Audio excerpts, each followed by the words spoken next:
Campeonato Brasileiro com vitória, uma vitória expressiva aqui em Recife, né? Perdeu para esse próprio adversário lá no primeiro turno. Hoje, uma bela vitória. Balanço desse jogo, uma análise desse jogo. E também, claro, do que foi o ano desde que chegou ao Grêmio. E já, claro, saúde, um Feliz Natal, próximo ano novo e muita saúde aí para a família. Bom, boa noite a todos. Nós tínhamos a última rodada aqui que abria a possibilidade da gente fazer a melhor classificação possível e nos preparamos para isso. Trouxemos todos os jogadores que poderíamos trazer, né, com exceção de Arthur e Dodge, que estavam suspensos, e dos jogadores que não tinham condição clínica para estar aí. A equipe se comportou bem, não vencia aqui há bastante tempo também, né? Não. Além de ter perdido no primeiro turno, o Grêmio não vencia aqui na Ilha do Retiro há bastante tempo. Mas fizemos um bom jogo, um jogo lúcido. Acho que criamos oportunidades bem construídas para fazer o 4-0. Acho que depois, no final da segunda parte, administramos um pouco. Poderíamos ter forçado um pouco mais, se fosse a questão. Também, para a gente, estava bastante quente, né? E o gramado estava bem alto, então isso dificultou o ritmo do jogo. O jogo, em determinados momentos, ficou lento, poderia ficar mais rápido pela qualidade que a gente tem. Mas os jogadores estão de parabéns, a equipe está de parabéns por esse término, do jeito que terminou. Estou me referindo a essa partida exclusivamente. O futebol ficou tão parelho, né? Se tivéssemos feito um empate com o Fluminense, poderíamos estar com a vaga, e até penso que merecemos ter feito no jogo passado, mas é assim, são 38 rodadas, não é numa rodada que você deixa de fazer no campeonato. Chegamos em abril no clube, as coisas estavam bem difíceis, né? E demoraram um pouco para tomar ritmo, que na verdade começamos a tomar o ritmo depois que chegaram os jogadores na janela, trouxeram qualidade, trouxeram trajetória vitoriosa, trouxeram comportamento vitorioso, contagiaram os outros, contagiaram a nós todos. Uma pena que perdemos jogadores importantes que chegaram por lesão. Isso fez com que a gente quase nunca tivesse uma sequência firme, né? Então sempre fazíamos uma vitória, quando íamos para fazer a segunda deixava escapar, e isso não faz campanha, né? A campanha faz quem consegue ser mais constante, e foi isso que faltou para a gente para fazer uma colocação melhor. Mas em relação à situação que estávamos, o segundo turno do campeonato é um segundo turno de Grêmio, sexta campanha, quinta campanha, sétima campanha, muito próximo aí. Então, o que se tira de lição é que as coisas não podem começar a serem resolvidas em setembro, nem outubro. Ano que vem, muito menos, né? Porque o campeonato vai começar dia 28 de janeiro. Então, exige um planejamento, uma constância maior, e esse é o caminho. O campeonato está cada vez mais difícil, né? E é isso que a gente leva de avaliação final para tudo isso. Alguns jogadores cresceram, alguns jogadores foram extremamente importantes nessa reta final, alguns retomaram a sua importância na participação da equipe, e é isso que se deve fazer, construir equipes. Acho que começa a se montar uma equipe para o ano, e falo isso olhando para aquilo que fizemos, para aquilo que foi o segundo turno e aquilo que foi a chegada de jogadores importantes, que pode ser a referência da equipe ou o alicerce da equipe para o próximo ano. Eu me pergunto nesse sentido, mano. Não tenho nenhuma dúvida que seria nesse sentido. A dúvida de todo mundo talvez seja a tua principal dúvida, né? Se vai permanecer para 2026. E aí eu não vou nem te perguntar se houve algum contato. Se houve, por favor, fale, né? Mas a dúvida é mais nesse sentido de reconstrução de um Grêmio que termina o campeonato na nona colocação e com uma goleada de 4-0. Você acha que essa última impressão pode contribuir para a sua permanência, para uma renovação do contrato? Acho que não deveria, porque acho que a análise ela sempre tem que ser muito mais ampla, né? Porque se nós vamos a cada jogo dizer que alguém é bom o suficiente para estar na vitória, e depois quando a derrota vem, como veio uma derrota na semana que foi injusta, não serve, acho que não é essa avaliação boa que a gente deve fazer para o futebol, né? O futebol exige coisas mais profundas, como o trabalho, a maneira como ele é executado, as coisas que você constrói. Elas ainda oscilam em determinados momentos, você tem que entender as oscilações, entender por quê, procurar entender por quê. Porque essas análises, elas são fundamentais para você fazer certo na temporada que vem, tá? Então, tenho 25 anos de Série A. Sei interpretar as palavras e sei interpretar os silêncios. Vamos em frente. Mano, você praticamente confirma, então, que não teve um contato? Não, até tive. Teve. E você sabe, tem muita experiência, você mesmo disse que essa partida não deve servir para uma análise. Não, é a minha opinião, né? Tu perguntou a minha opinião, eu estou dando a minha opinião. Tem outras pessoas que podem pensar diferente. Claro. Né? Acho que as coisas têm que ser consistentes. Porque se elas não forem consistentes nesse momento de análise, depois elas também não vão ser consistentes. E para nós, treinadores, é importante que elas sejam. Para o futebol, é importante que elas sejam consistentes. Nós não podemos oscilar ao humor da derrota ou à empolgação da vitória. Né? Essa é a minha opinião. Acho que vocês também pensam muito parecido comigo. Embora o resultado seja muito importante para vocês, mais às vezes do que deveria. E pela sua experiência dentro de todo esse cenário posto, o senhor vê as notícias, escuta e lê também o que acontece.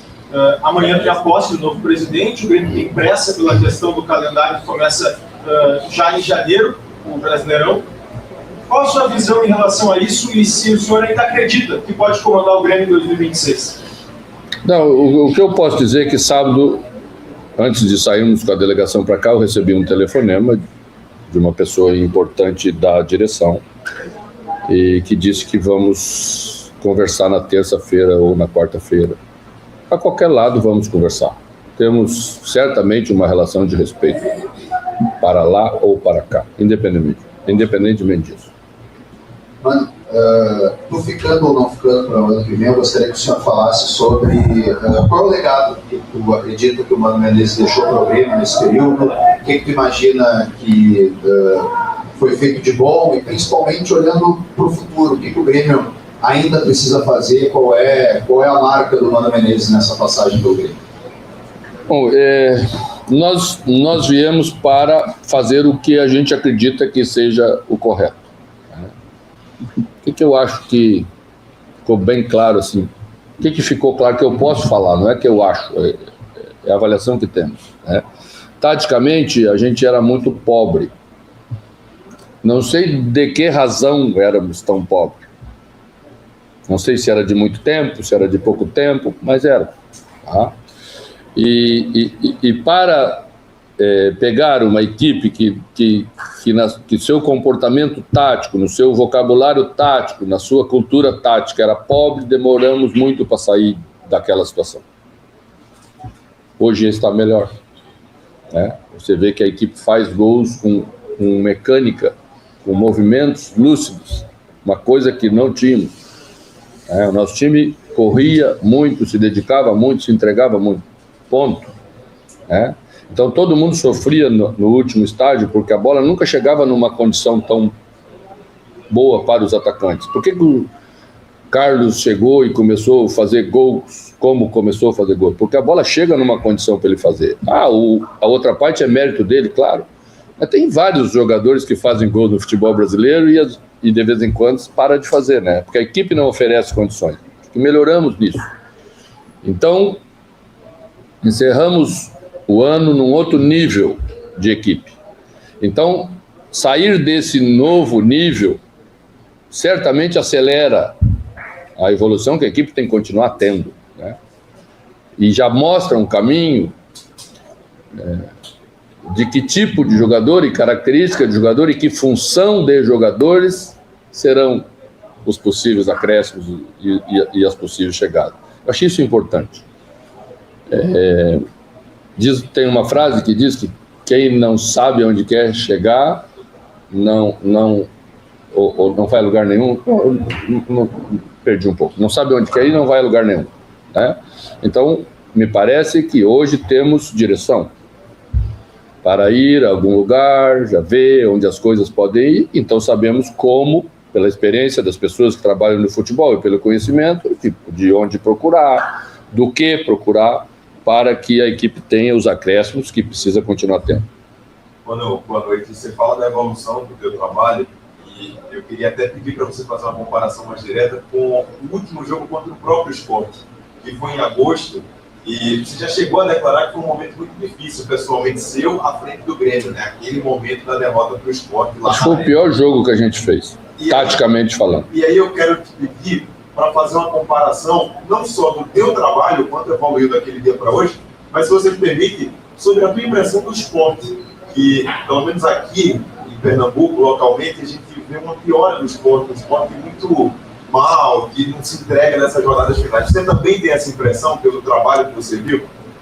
São momentos diferentes. O fato de você, matematicamente, já não ter mais chance no campeonato, certamente influi no ânimo de um grupo de jogadores. Por mais que ele seja profissional, você não tem mais ambição, você vê que na tabela, matematicamente, você não pode chegar, que você está rebaixado, muda o comportamento da equipe, muda o comportamento do torcedor, né? Muda a paciência, que já quase que se esgota. Né? Então, eu vou falar uma coisa para você assim, nós mudamos o nosso comportamento depois do jogo do Palmeiras, por exemplo, e é recente. Sabe por que mudamos? Porque matematicamente não precisamos mais olhar para baixo. E isso cria um alívio de tal forma que os jogadores começam a se soltar de novo, fazer jogadas mais naturais, sabe? O futebol não é uma coisa matemática, então vamos fazer isso que vai dar certo. Não. O ambiente externo influencia muito. Aquilo que a gente está passando de pressão influencia muito. Então, estamos melhores, mas o que aconteceu com o Sport era quase a mesma equipe que enfrentou a gente no primeiro turno. 70% eram os mesmos jogadores, ou 80%, né? Então, você vê que as coisas vão acontecendo por tudo isso que envolve.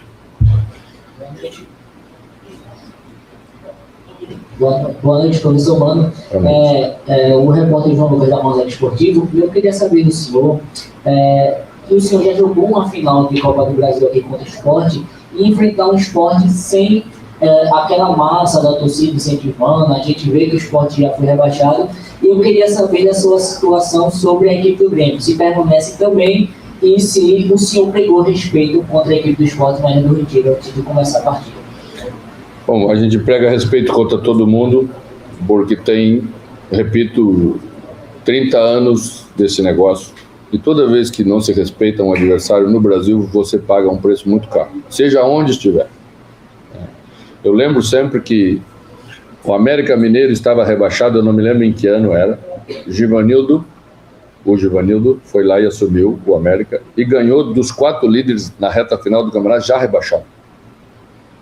Então, você não pode brincar no futebol brasileiro, você não pode desrespeitar ninguém. O preço, a cobrança sempre é muito duro. Tá? É muito diferente jogar uma final, é muito diferente você estar disputando um título e você não está disputando nada. Né? Então, vocês têm experiência, já sabem. As coisas são como elas são. E até brinquei hoje com um torcedor do Sport que estava no início do jogo me xingando assim naquela boa. Eu falei assim, eu sou um cara muito bom com o Sport, você não pode me xingar. Eu era o técnico da maior conquista do Sport do outro lado, né? Pô, um pouquinho de condescendência, um pouquinho de carinho aí.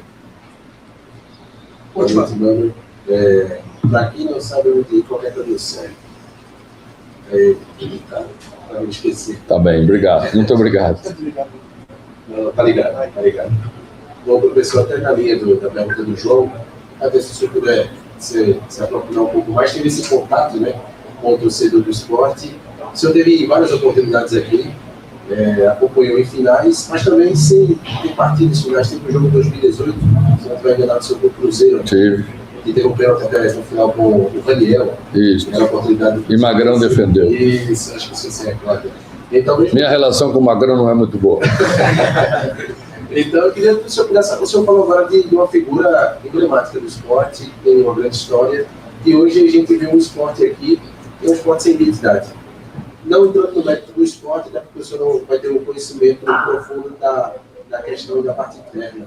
Mas, do lado de fora, enquanto treinador, enquanto gestor de pessoas, como é ver de longe no futebol um time que foi tão esfacelado durante o ano, porque o senhor já teve experiência, talvez não se aproxime tanto, mas que o senhor já pode ter vivido, e para um treinador, quanto dói isso, viver uma realidade como o esporte esse ano? Quantos treinadores teve o esporte esse ano? Benta, Antônio, Daniel e fechou com o Denis. Você não pode ter identidade, né? Você não constrói identidade do dia para a noite. Você constrói identidade conhecendo o grupo, conhecendo a cultura do clube, conhecendo o que pensa o torcedor do clube, para saber o que ele quer ver, o que ele se identifica para torcer para aquele grupo, né? Isso demora. Isso não tem muita graça, que nem eu falo, porque trabalho não é muito engraçado. Aquilo que você faz no dia a dia que não aparece é muito complexo, né? E o futebol brasileiro é duríssimo, muito difícil. Então, à medida em que você começa a oscilar, vem as trocas, e essas trocas geralmente, com raras exceções, constrói o enredo do rebaixamento.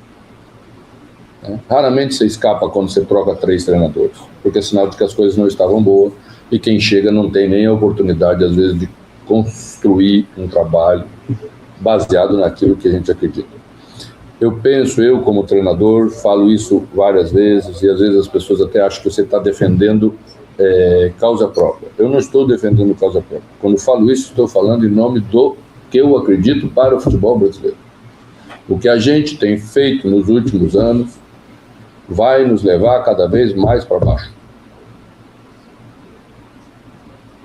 Qual é o time nesse mês de novembro, dezembro, que está estável? Quantos times temos estáveis? Estamos terminando o Campeonato Brasileiro. Você vai ver que poucos o torcedor sabe a escalação, coisa que antes era sagrado. Você sabia do 1 ao 11, que nem é mais do 1 ao 11, né?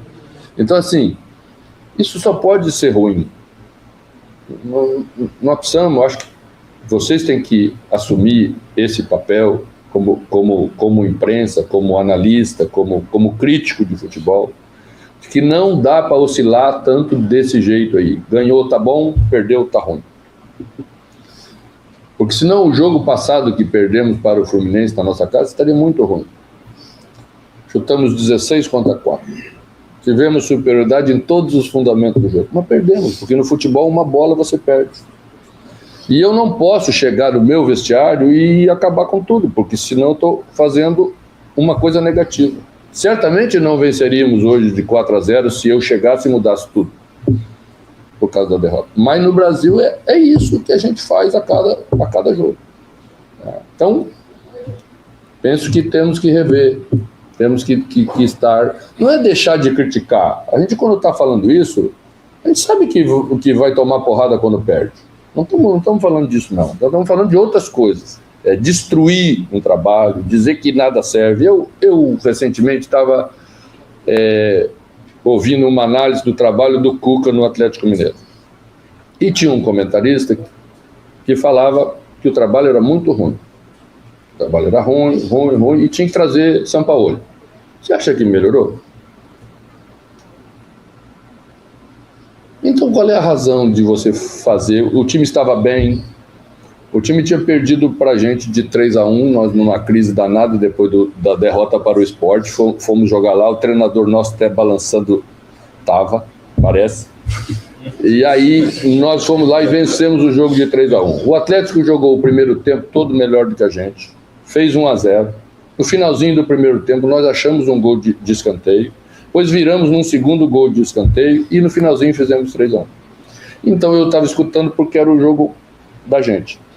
E foi, e Cuca saiu. O trabalho não era ruim. Não dá pra gente fazer isso toda hora, você entendeu? Nós mesmos lá no Rio Grande do Sul jogamos um jogo importante, que é o maior jogo nosso, que é o Clássico. Aos 50 minutos, estava 3-2 pra gente, aos 50 minutos do segundo tempo, nosso adversário teve uma penalidade de máxima. O jogador já tinha tido duas, é verdade, né? Aquela era a terceira. O cobrador errou. E o treinador foi demitido. Se ele faz o gol, ia ser demitido? Então, que análise de trabalho é esse? Que negócio é esse? É isso, é sobre isso que eu estou falando. Né? Porque senão vai ficar um negócio que ninguém mais vai conseguir construir nada, porque existe um período mínimo para você construir uma equipe. Você fala lá na Europa que você teve 3 meses para construir uma equipe no Brasil, não conseguiu e trocou o treinador, e começa a rir da gente, né? Porque em 3 meses ninguém constrói nada. Se você tiver sorte, pode dar certo, mas é sorte. Constância, construção, baseado nas coisas que são verdadeiras e que vão perdurar, demora mais tempo. E eu acho que é isso que é o mais importante. Um abraço, gente. Bom Natal, feliz Ano Novo para todo mundo. Que a arbitragem no ano que vem seja melhor para todo mundo, né? Um abraço.